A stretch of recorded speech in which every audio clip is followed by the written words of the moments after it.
Mr. Speaker, before the Prime Minister and I became MPs, parties of every colour increased the cost of going to university. The system is now at breaking point for graduates. I believe the student loans have become a debt trap. It is time for all of us to do something about it. Will he cut interest rates on student loans? Prime Minister. Well, Mr. Speaker, I have to say I'm glad to learn that the Leader of the Opposition has finally admitted that they scammed the country on this. And that applies to everything they did in government. We inherited their broken student loans system. We've already introduced maintenance grants to improve the situation, which they scrapped. And we will look at ways to make it fairer.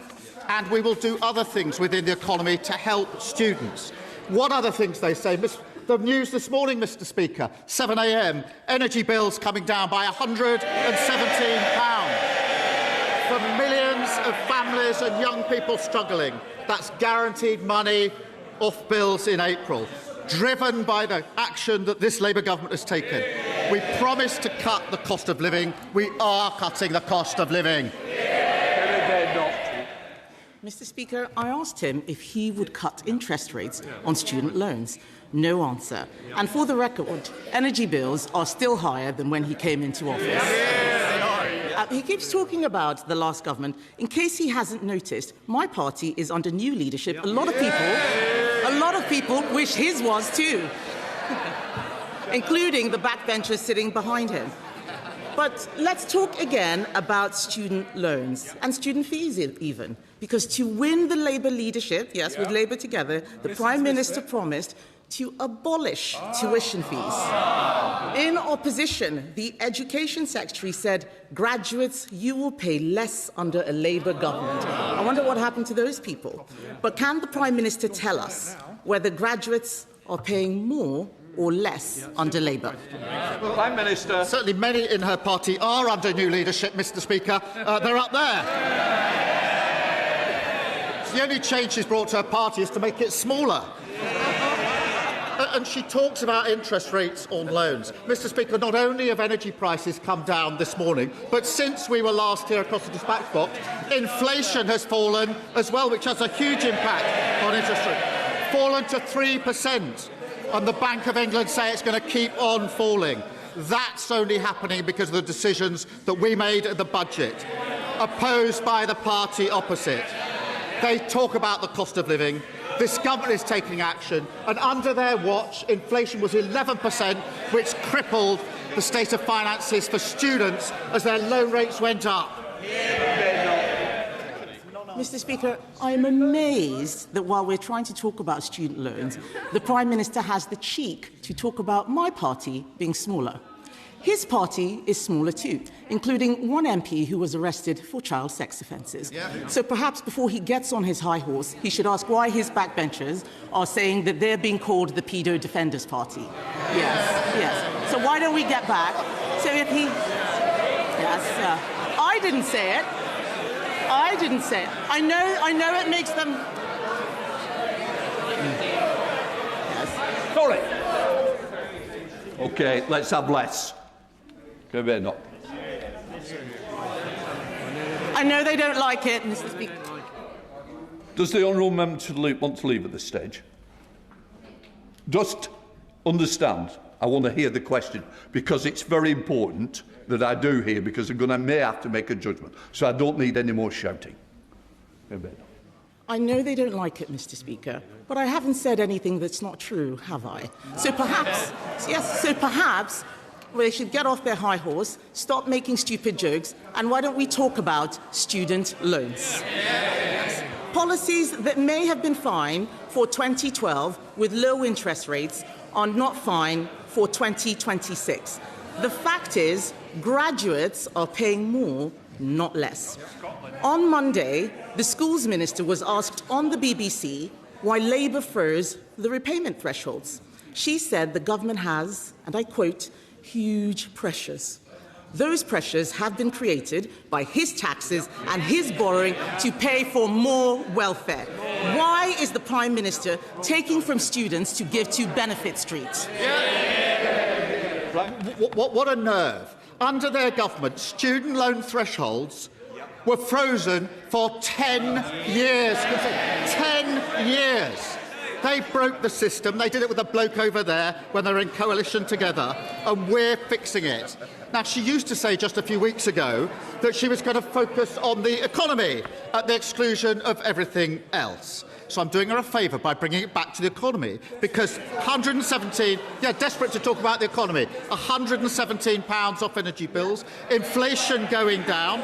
The other thing that was confirmed on Friday, Mr. Speaker, borrowing is coming down, the biggest surplus on record. That means we've got the economy back under control. We're fixing the public finances.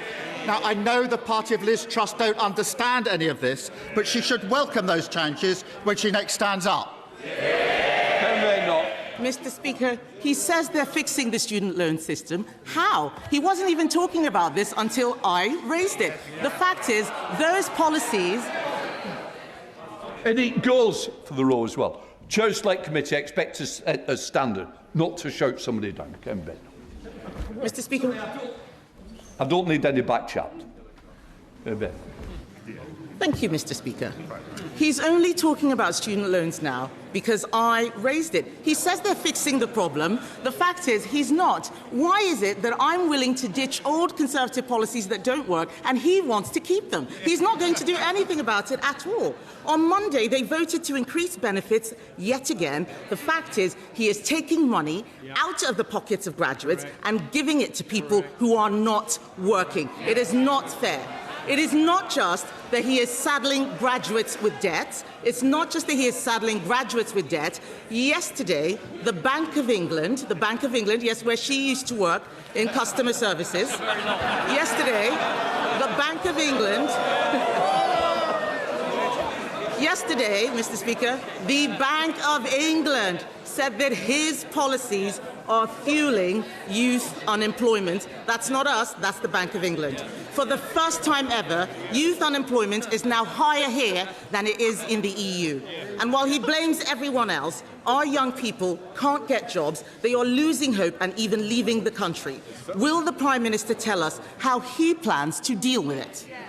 Prime Minister. Mr. Speaker, she says she's ditching failed Tory policies. It's a very long list. 14 years of list. And it starts with the word sorry. And when she says that word, we'll take her seriously. And Mr. Speaker, she talks about the Bank of England. The Bank of England have reduced interest rates 6 times. We've seen the fall in energy bills. Inflation is coming down. Borrowing is coming down. She hasn't welcomed any of that. I know she wanted to talk about the economy. She wants to talk anything other than the economy. Perhaps she'll welcome the surge in retail sales as well. People are spending more on our high streets because of the action that we took. Wages boosted for millions of workers, opposed by the party opposite. Free breakfast clubs, opposed by the party opposite. Free childcare, opposed by the party opposite. Every measure we're taking to improve the economy, what do? They oppose it. Mr. Speaker, he is desperate to talk about the last government so that he can distract from the mess that he is making now. The fact is, he is the Prime Minister today. This is a man who got legislation in to fix his own pension, just him, no one else's. He won't sort out student loans for other people. He has no plan to get young people into work. He has no plan to help graduates get out of the debt trap. They can complain as much as they like. These are facts. 411 MPs, and not a single one of them has any imagination. We are the ones doing all the thinking. Yes, he has already... Mr. Speaker,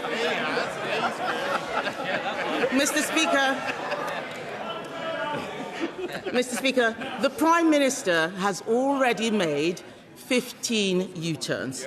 Will he make another one next week at the Spring Statement to fix the student loans system? She wants me to talk about this government. Bills down under this government, £117. Inflation down under this government. Surplus up, record. Resales down. She won't welcome the economic news, but the business community is welcoming the plan. Business confidence is up. The FTSE's at a record high. the President of the British Chamber of Commerce has said this is the year our economy can turn around. Her miserable strategy of talking down the economy isn't working because Labour's got a plan for Britain. Kemi Badenoch. Mr. Speaker, it'll only turn around this year if he stops being the leader. Perhaps they can do something about that. He wants us to welcome economic news. I'm sorry, but I'm not going to welcome the fact that youth unemployment is at its highest ever. I am not going to welcome the fact that unemployment has increased every single month under this Labour government. He is not doing anything about student loans because he is not governing. And he is not governing because he cannot govern. He is distracted by Labour scandal after Labour scandal. Mr. Speaker, even today now, there is an inquiry into the Inquiries Minister. That is all that they have offered since they came in. The defining moment of this man's premiership will not be breakfast clubs. It will be the sight of the man he appointed as ambassador to Washington just last year getting arrested. No wonder they're calling themselves all sorts of things. He needs to stop moaning about us and start fixing his useless government. Why should the country have to put up with 3 more years of this? Yet again, she's shown why she is so utterly irrelevant. Harping from the sidelines, trying to talk down the economy. Hello? Please, I want to hear the question, so do your constituents. Prime Minister. All she does is carp from the sidelines, talk the economy down, talk the country down. In the meantime, because of our work, what is happening? Energy bills down, as announced this morning. Inflation down. Borrowing down. And what's up? Retail spending is up. Investment is up. Business confidence is up. That's the difference a Labour government makes.